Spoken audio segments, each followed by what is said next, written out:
রাধে রাধে, জয় নিতাই গৌর হরি বল। শুভ কৃষ্ণ ভক্তময় সকল ভক্তবৃন্দ, সকলেই হয়তো আগামীকাল 14ই জানুয়ারি দিনটি সম্পর্কে অনেকেই অবগত রয়েছেন, অর্থাৎ জানেন।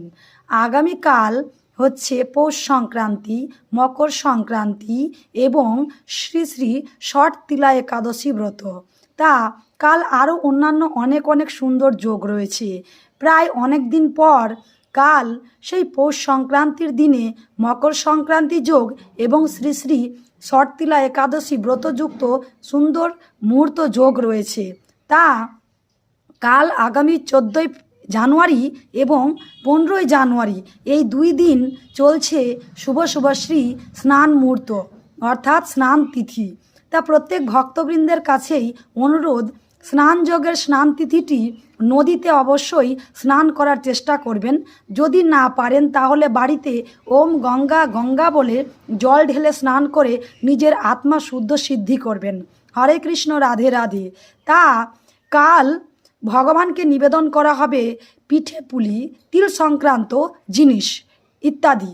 কিন্তু যেহেতু কাল একাদশী ব্রত রয়েছে, যার জন্যে অবশ্যই অন্ন আদি বর্জন করবেন এবং কালকের নিবেদিত ভোগ পরশুদিন গ্রহণ করবেন।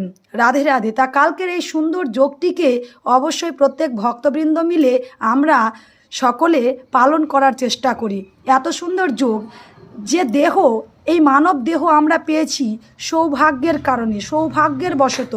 আবার ভারত ভূমিতে জন্ম লাভ করেছি, এটি দ্বিতীয় সৌভাগ্য। তৃতীয়ত আমরা সনাতনী ধর্মের জন্য জন্মগ্রহণ করেছি, এটি পরম সৌভাগ্য।